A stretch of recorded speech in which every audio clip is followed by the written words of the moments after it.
Chapter 2, our Creator and Truth. So we're just going to call our Creator Truth today. It doesn't matter who you believe your God is, but realize that we only have sovereignty through truth. It's the lie and the deception that gets us into conflict. Okay. So, in the ancient days, we used to have or build walls around our settlements. And that would keep the people that had a different belief system separate from us.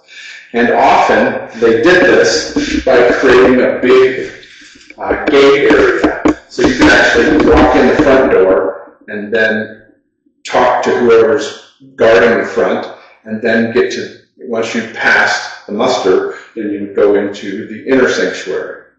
Okay, so I'm going to represent that as our pieces between the two fences, as a loop between the two sides. So today I'm exposing some lies, and I'm taking you from the side of the lie on your way to the truth. But you're right now, you're in here. Okay, you're trapped inside. You can't undo your knowledge of the truth. But until you're correctly presented with the conflict, then you don't know how to go forward.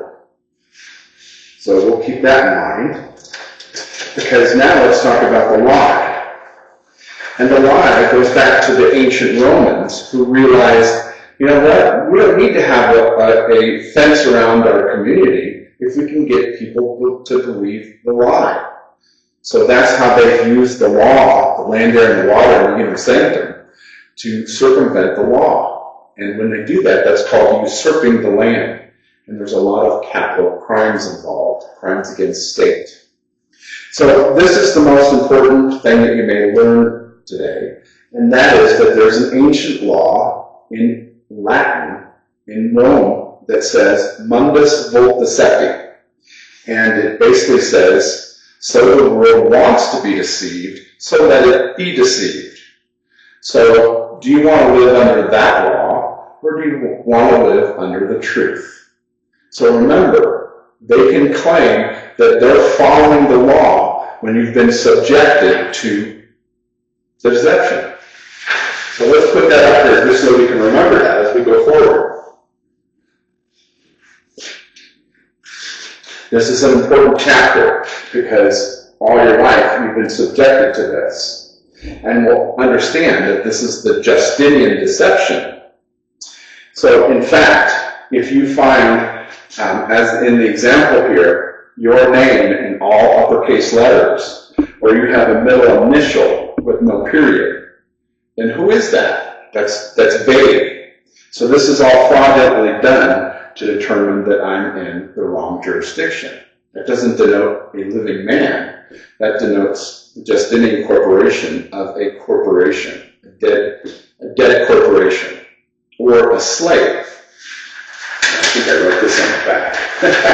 So, the Justinian deception comes from the Emperor Justinian, and this is dog Latin. So in all uppercase, that means that I'm a slave or a dead corporation. So is that what I am when I have my credit card in all caps or my driver license? Versus if I have what's called camel case. A mix of upper and lower case. This is an indentured servant in the dog Latin. Okay? So this is under Roman law. If I've been subjected to Roman law and I have upper and lower case, I'm an indentured servant. In fact, in Latin, in the ancient Rome, they had no word for I, because there was no I. Everybody is a subject. So you're a citizen of. You're subject to the laws. You are less than.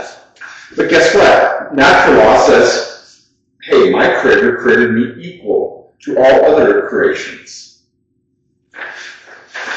So we don't want to be held up to that feudal system and that caste system that's been a part of Europe for a very, very long time. And we'll take a look at those things next in the next chapter 3.